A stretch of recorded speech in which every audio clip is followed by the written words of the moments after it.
What's up everyone, it's Karthik with Money Vest. So market's trading at a new all-time high with the S&P 500 at 5,718 points, pushing up about just under 30 basis points on the day, a little bit closer to $150 billion of inflows in the markets. However, we did see the Magnificent Seven and really just the big three here trail with the S&P 500. So really, it was a bit of an underperformance on Mag 7. And a lot of the liquidity, once again, going over to more defensive parts of the market. So utilities, staples, and more specifically, gold hitting a brand new all-time high at well over 2,600, 2,627. Last time I checked, a new record high for gold, on par to having its best year since 2010, and if that pace continues, its best year since 1979. So we got lots to discuss and unpack in this video. We also do have the PCE numbers coming out later this week on Friday, and the GDP numbers coming out on Thursday. So lots going to be on the deck for the last trading week of September. So hope you all are ready. Got lots to discuss. S&P 500 closing in at 5,718 points. It's up over 28 basis points. And NASDAQ is shy of 18,000. And the Dow Jones here pushing up 15 basis points on the day here. Let me just bring over my trading view charts as well so that we can better look at the different sector performances as well. As I've already mentioned, the utilities has been one of those sectors that has been leading this market higher. So you can see that gold here, 26.28. And on the day, we had discretionary on the back of Tesla. Tesla was the big name in discretionary that was pushing higher.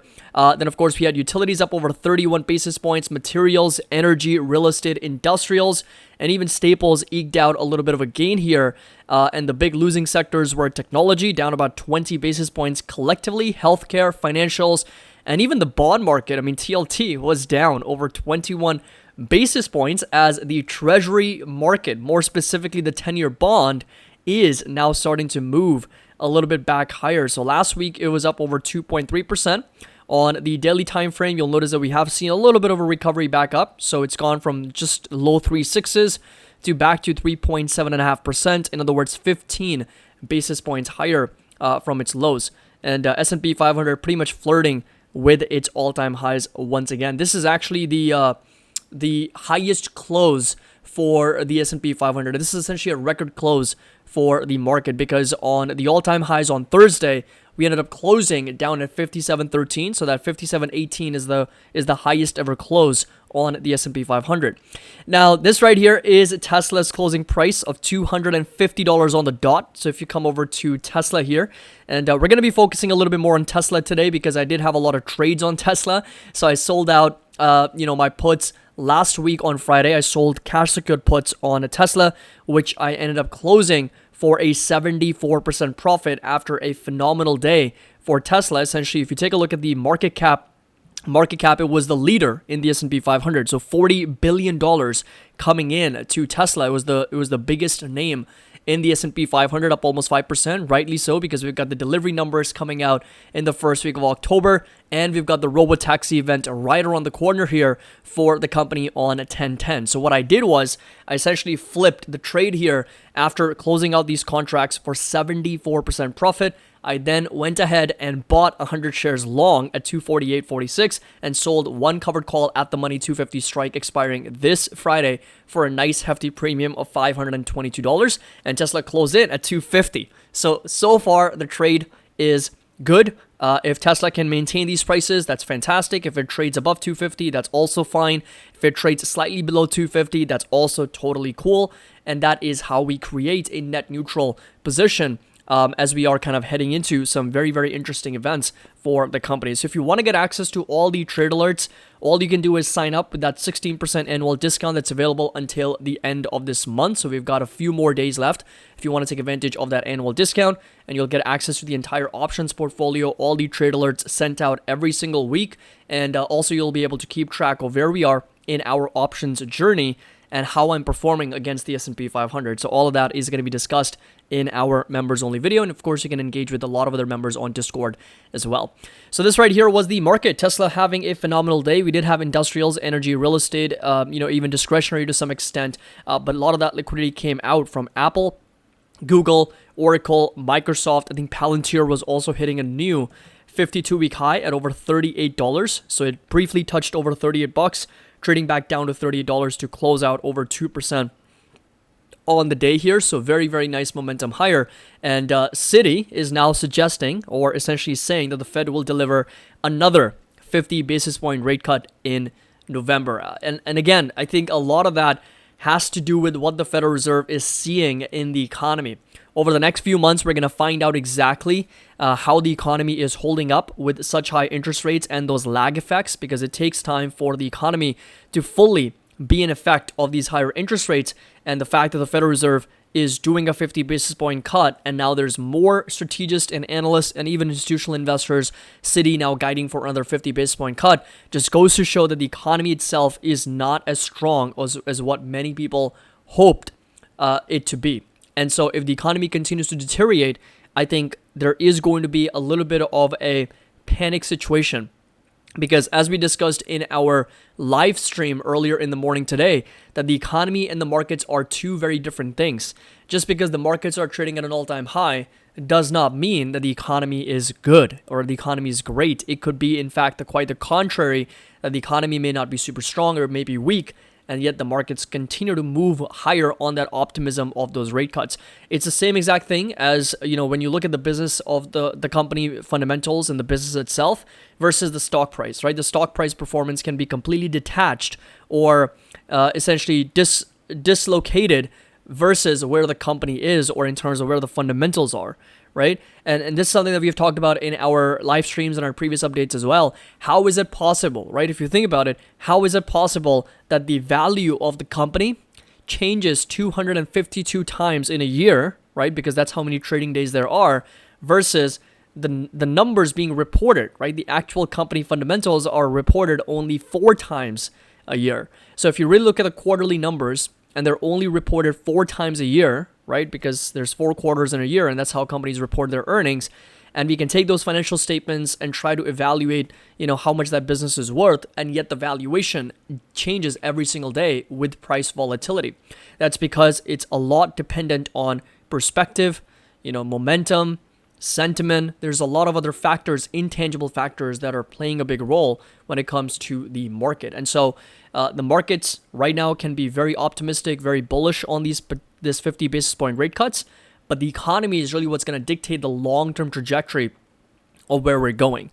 So if there's any type of weakness that could be brewing, and look, gold prices, they could be sending us a little bit of a signal. So, this right here was from the Kobesi letter. What in the world is happening to gold? Gold prices are up a massive 28% in 2024 to a fresh record high of $26.60 per ounce. And this puts gold on track for its best annual return since 1979. All the while, the Fed is calling for a quote-unquote a soft landing. Is gold telling us something here?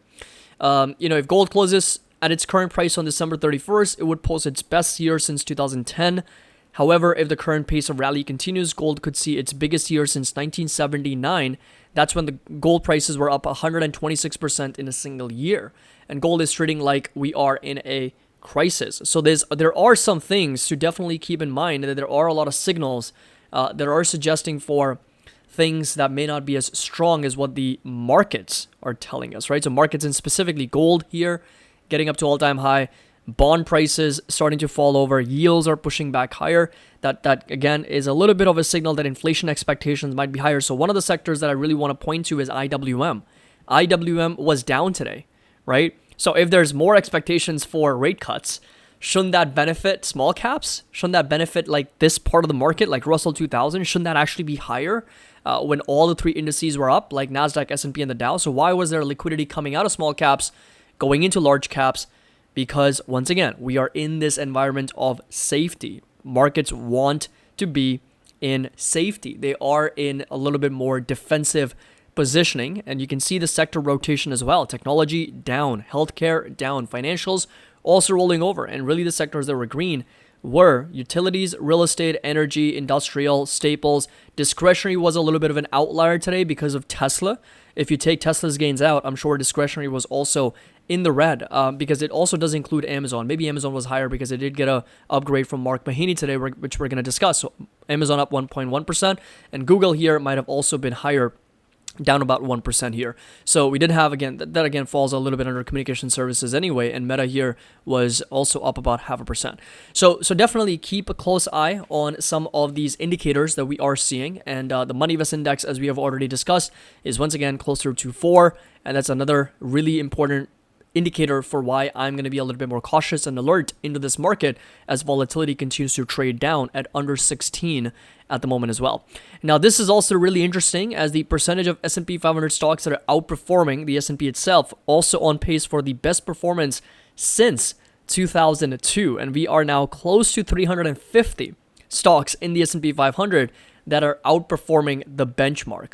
So that is, again, a very, very high number. That is incredible. What's happening with the percentage of stocks. So this definitely goes to show that, okay, there is broad participation, and that's why we have seen the markets, up over 20% year to date. But at the same time, technology is what's lagging behind. Utilities is the one that's actually leading this market higher. So if you come over to sector performance, again, on a year-to-date basis, utilities is up a whopping 27%. The second best sector is going to be communication services, and that's primarily due to Meta and Google pushing higher. Google is not so much, but Meta really is having a blockbuster year once again. And we got financials up over 21%.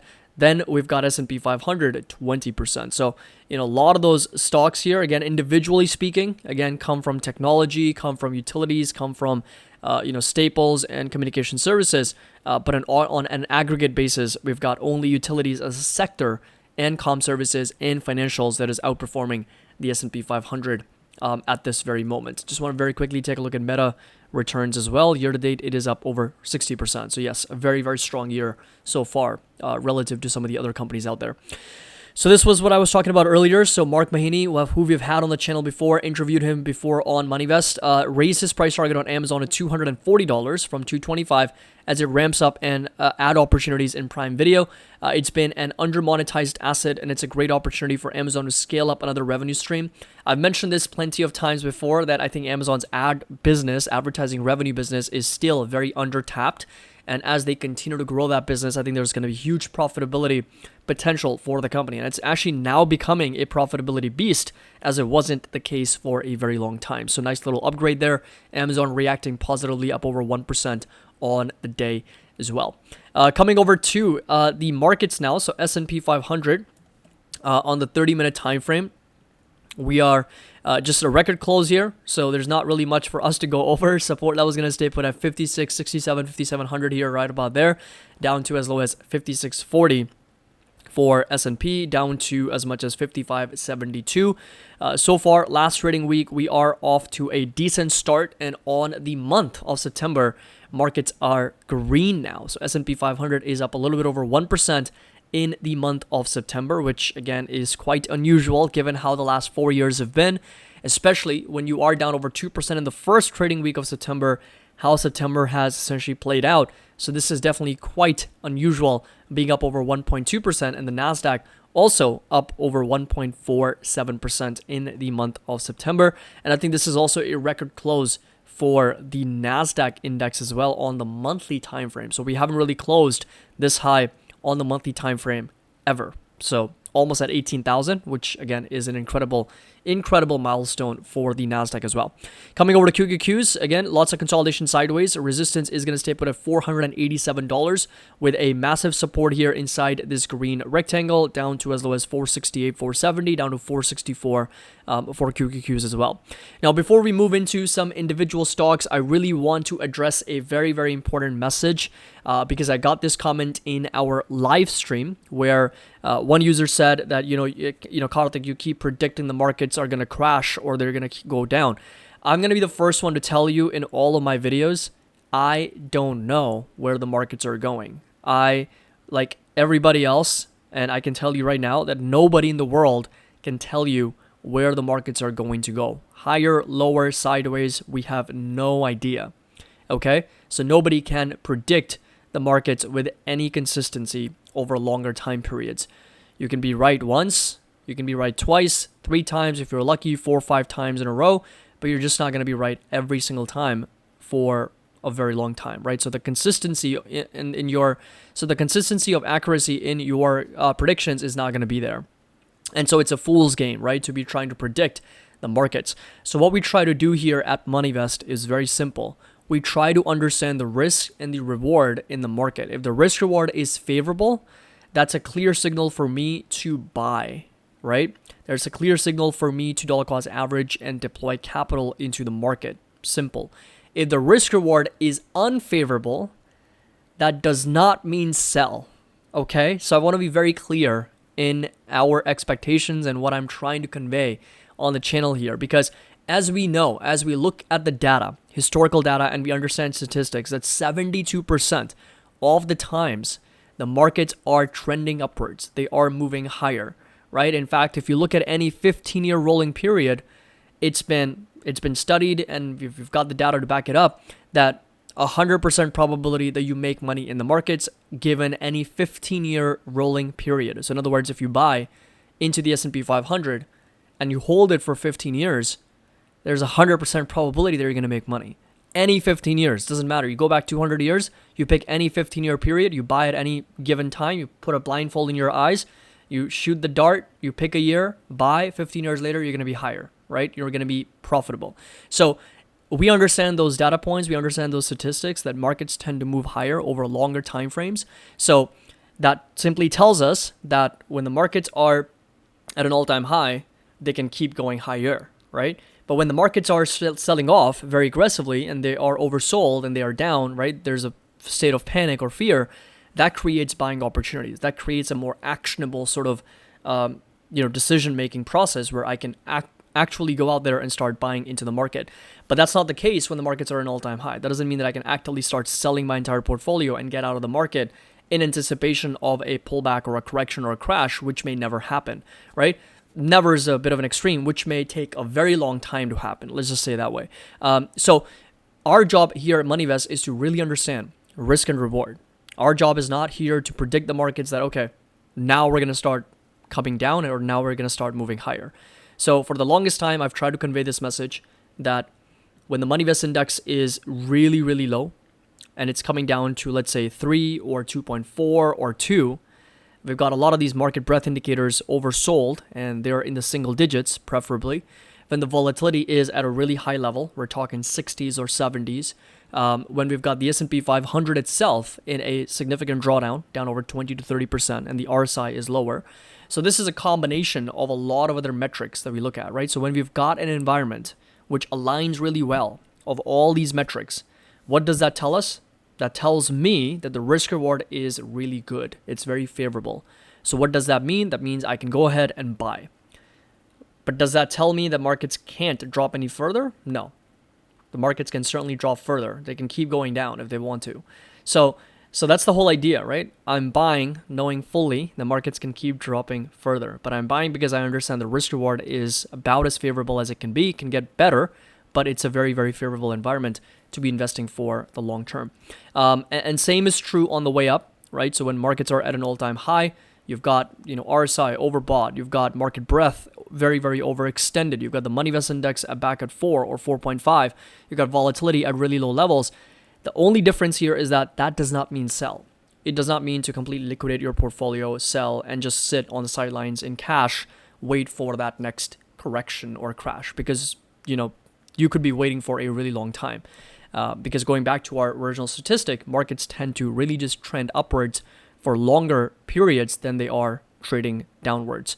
So our job, my personal objective, in my opinion, is that I'm going to always be net long on the markets as long as earnings are growing, as long as there is the US dollar domination in the world as a global reserve currency, as there's increased productivity, there's artificial intelligence, there's technology, there's more optimized efficient ways of doing business, productivity is growing, and some of the strongest and the biggest companies in the US continue to adapt and grow. So as long as those things continue to happen, I am going to be bullish, as I do expect earnings to increase over the long term. And for those reasons, I will continue to buy when there is opportunity and hold when I feel the risk reward is not favorable enough. So hope that makes sense. Hope that kind of goes over a little bit into our strategy and what we're trying to accomplish here.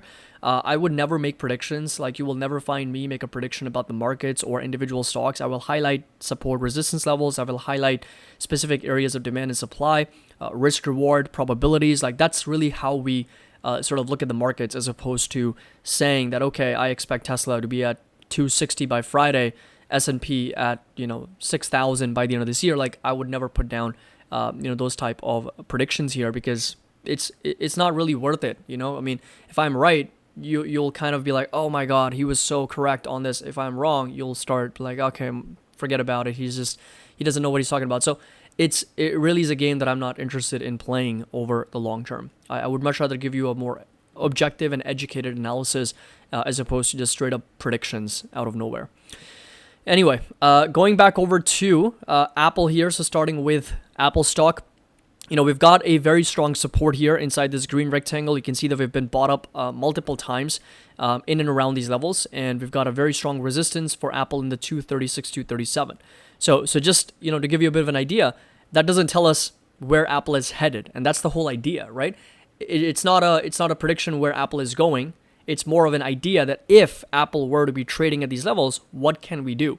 Like, so for example, if Apple's at 216, I can look to sell some puts at 210 or 208 or 207, see what the premiums are like, because at that point Apple would be oversold. It would be trading at a nice support, and I wouldn't mind owning Apple in the low 200s. So if Apple rebounds from that support, great, we keep the entire premium. That's going to be a profitable trade. If Apple breaks down and trades down to low 200s, also fine, because then I'll be able to buy shares of Apple at a price that I'm comfortable holding for the long term. So that's how we kind of plan out these trades from a risk reward and from a probability perspective. So support level, keep it close at 217, resistance all the way up to $236, 207 down to 196 is also going to be a support level to watch for Apple. Coming over to Amazon, just keeps on ripping higher and higher, up 1%, just under $194, and the next target for Amazon is going to be close to $200 per share moving forward. So that's going to be that level to keep in mind. Support level at 189 for Amazon. I think Tesla deserves a video of its own. I will be doing a separate video on Tesla. I've got a price target at 267. We'll see if we get up to that level or not, but support level is going to stay up at $235 per share. So we got a resistance. That's pretty much the next resistance that I'm watching for Tesla at 267, 266. And if we get up to that level, that's where I could see Tesla getting rejected a little bit, considering that there's a little bit of an area of supply there. And support level is going to stay up at $236 per share for Tesla, down to as low as 225 to as much as low 200s for Tesla as well. Talking a little bit about NVIDIA now. NVIDIA has been a big part of our options portfolio for a really long time, and the good thing is that it's been trading sideways, so it's really just flat on the day at 116. That's perfect. That's exactly what I want to see. Resistance is going to stay up at $118, and we've got a little bit of a near-term support, I would like to call it, around 113, down to as low as $101 a share for NVIDIA as well. So those right there are going to be some levels to keep in mind. It's really just been consolidating sideways for days now. So really just since, September 12th, it's really just been trading in that range between 113 and 118 at the moment. Advanced Micro Devices also slowly and steadily making its way up. Resistance coming up at 162.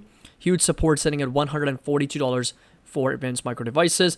PayPal continues to have a pretty decent day here, pushing up over 1%. So continues to see a little bit of that outperformance relative to other parts of the market, especially the S&P 500 as well. And the support level is going to stay put at $77 a share.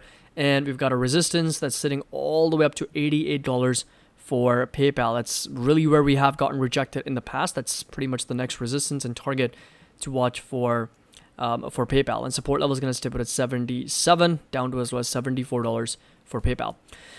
Talking about Visa, and Visa here also moving higher. Next resistance all the way up to $290 for Visa here. Support level is going to stay put at $282. And of course, we've had a very nice strong rally for Visa up to $290. Got a little bit of a pullback back down in that range of $282. And resistance all the way up to $290 for Visa as well. Going over to Meta platforms, and Meta with a new all-time high, coming up to as much as 564. A huge breakout after a double resistance for Meta.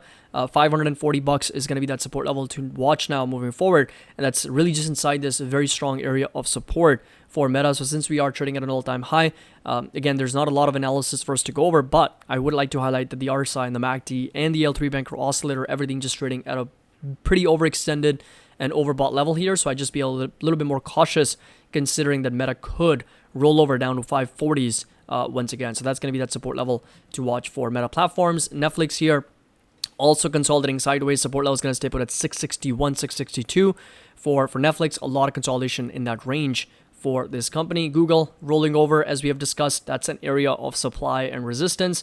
So again, sellers pretty much stepping in, down almost 1%, and support level is going to be back down in the 150s again for Google moving forward. Last but not least, we got Microsoft, Enphase, and Costco. And Microsoft here also trading right about support here, 431, resistance all the way up to 467.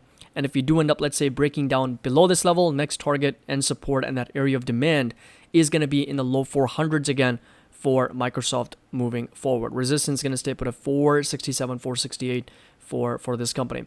And then finally coming over to Enphase and Costco. So Enphase over here, you'll notice that we've just been trading sideways in that range for a really long time. So Enphase also has been one of the most amazing stocks to run the wheel strategy on. But this right here has really been the area of consolidation. Resistance 124, support at $95. And then finally Costco also pushing back up. Again, it's a staple stock. It's a company that, kind of benefits when there is recessionary environments. Walmart also pushing up 1.6%. And Amazon. It's kind of like a very similar environment to what we witnessed on Friday, where staples here, so Walmart, Costco, Amazon pushing higher. What else can we look at? TJ's, TJX. Let's take a look at that. It was slightly down. And then there's also BJ Wholesale.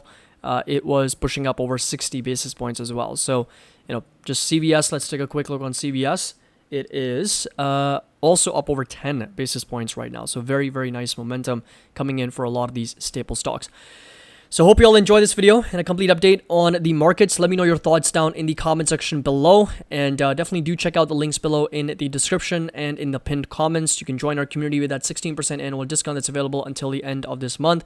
Love to have you on board. And as always, happy investing. I'll see you all in the next video.